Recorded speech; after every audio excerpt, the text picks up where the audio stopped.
Hello friends, आज हम लोग हार्वेस्टिंग कर रहे हैं अनार की।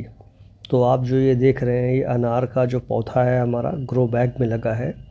और अभी मैं आपको जानकारी दूंगा कि ग्रो बैग का साइज़ क्या है, इसमें हमने खाद कौन सी डाली है और ये पौधा कैसा है और कितने दिन में इसने जो है फ्रूटिंग स्टार्ट कर दी। तो फ्रेंड्स, ये आप देख रहे हैं, हम जो है ये नवंबर हमारा जो है ख़त्म हो चुका है और दिसंबर का ये महीना चल रहा है हमारा। अभी 6 दिसंबर है और इसमें हम कैसे हार्वेस्टिंग करते हैं ये हम आपको बताते हैं। देखिए, जो अनार का पौधा है ग्राफ्टेड पौधा है ये हमारा। और ये आप देख रहे हैं, इस तरीके से जब अनार जो रेड हो जाए और हल्का सा ब्लैकिश होने लगे, कालापन आना शुरू हो जाए, तो अनार को आप इस तरीके से आप तोड़ सकते हैं।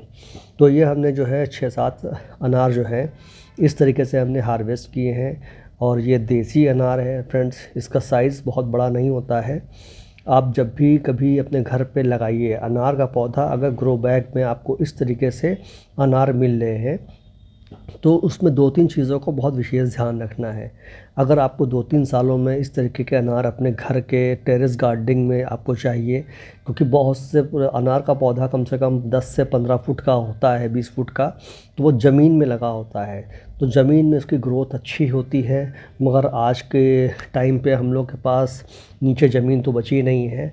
जो लोग, मगर शौक़ बहुत बड़ी चीज़ होती है, जो लोग टेरेस गार्डनिंग करते हैं तो उनके लिए सबसे बेस्ट चीज़ ये होती है कि आप ग्रो बैग में इसको उगाइए। ग्रो बैग का जो साइज़ होना चाहिए वो 18 बाई 18 से 24 बाई 24 से नीचे का नहीं होना चाहिए फ्रेंड्स। इससे कम छोटे ग्रो बैग में लगाएंगे तो उसमें फ्रूटिंग नहीं होगी, क्योंकि अनार के पौधे को थोड़ा सा उसकी जड़ें चौड़ी होती हैं और गहराई में जाती हैं। तो आप ये देख रहे हैं, इस तरीके से हमारे जो है छोटे से पौधे में कितने ढेर सारे अनार निकल के आए हैं और इनको हमने हार्वेस्ट किया है फ्रेंड्स। अब मैं आपको बताता हूँ कि ये पौधा आप जो लेके आए, नर्सरी से लेके आए, तो वो पौधा कैसा होना चाहिए। वो पौधा ग्राफ्टेड होना चाहिए या पल्प से तैयार होना चाहिए। पहले हमने सुना था कि जो है ग्राफ्टेड पौधा होता है, एक पौधे से दूसरे पौधे को बीच में कट मार के जोड़ दिया जाता है, ऊपर से पन्नी बांध दी जाती है, उसके बाद ये हमारा पौधा तैयार हो जाता है। तो ग्राफ्टेड पौधा और पल्प पौधा, ये दोनों चीज़ें होती हैं। इनमें जब भी आप पौधा ये लेके आएंगे तो उसमें 3 साल के अंदर फ्रूटिंग स्टार्ट हो जाती है फ्रेंड्स।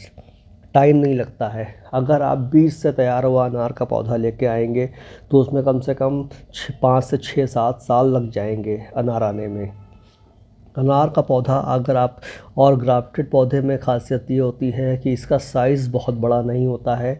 ये आपका 18 बाई 18, 20 बाई 20 या फिर 24 बाई 24 के ग्रो बैग में आराम से ही ये पौधा हमारा तैयार हो जाता है और ये फ्रूटिंग स्टार्ट कर देता है 3 साल में। ये घना होता है, हाइट में कम जाता है, बुशी हो जाता है और चौकोर में फैलता है। तो आप देख रहे हैं इस तरीके से फूल से फल तैयार होता है। इसमें आप देख रहे हैं कि एक डाली में एक फूल लगा हुआ है और 3-4 फूल ऑलरेडी लगे हुए हैं जो फल में कन्वर्ट हो चुके हैं और धीरे धीरे ये साइज़ अपना बिग करेंगी। तो अनार जब से ये आप फूल देख रहे हैं, अगर इससे जो हमने हार्वेस्ट किया है अनार, वो अनार पाने का जो टाइम पीरियड होता है वो कम से कम 2 से ढाई महीने का होता है फ्रेंड्स। 2 से फूल से फल बनने में 2 से ढाई महीने का समय लग जाता है। थोड़ा स्लो ग्रोथ होती है और ये 12 मासी अनार है हमारा ये बरसात में भी अनार हमने हार्वेस्ट किया था, जाड़ों में भी, दिसंबर चल रहा है तब भी हार्वेस्ट हम कर रहे हैं। तो ये लगातार इसका जो है ये हर साल हार्वेस्टिंग देता रहता है पूरे साल। अभी ये जो टाइम पीरियड हमारा जनवरी से फरवरी मार्च के बीच का रहेगा तो उसमें उतना अच्छा नहीं आएंगे हमारे पौधा तैयार नहीं होगा, फूल झड़ जाएंगे क्योंकि जाड़ा पड़ेगा हमारा।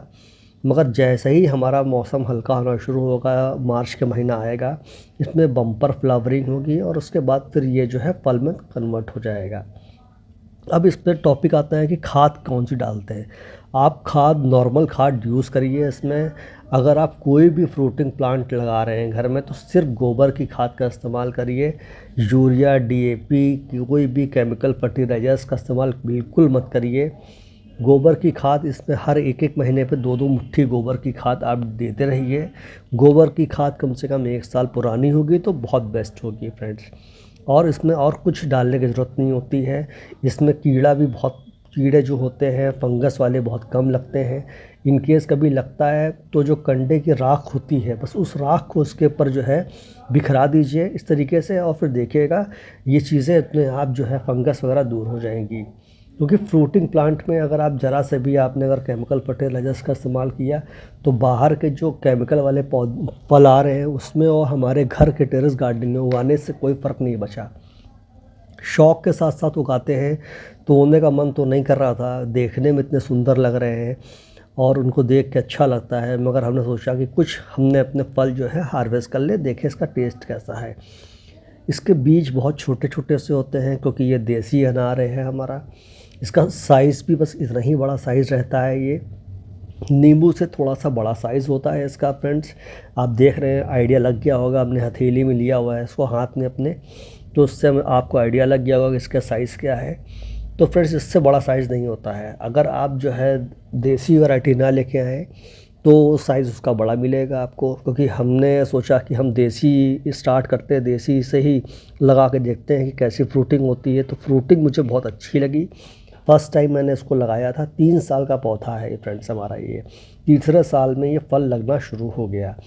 पिछले साल फूल आया था मगर हमने उससे जो है फल नहीं लिया हमने। आप पहला फल बिल्कुल मत लीजिए क्योंकि पौधा हमारा कमज़ोर होता है। तो फ्रेंड्स अगर इंफॉर्मेशन देखिए आप, साथ साथ हमने इसको एक जो पाइप था प्लास्टिक का उससे सपोर्ट भी दे रखा है। जब फ्रूटिंग स्टार्ट होती है तो इसकी डालियाँ नीचे झुक जाती है, तो उनको सपोर्ट देने के लिए इस तरीके से हमने प्लास्टिक का पाइप, ये बांस की पच्ची सबका इस्तेमाल करिए। तो फ्रेंड्स अगर ये इंफॉर्मेशन आपको ठीक लगी हो, आपको वीडियो अच्छा लगा हो, चैनल पर नए हो तो सब्सक्राइब कर दीजिएगा। बाकी आप देख ही रहे हैं, सारा रिज़ल्ट आपके सामने है, ऐसी कोई हिडन चीज़ नहीं है। आप भी अपने घर की छत पे अनार के पौधे को लेके आइए और उगाइए और अनार पाइए।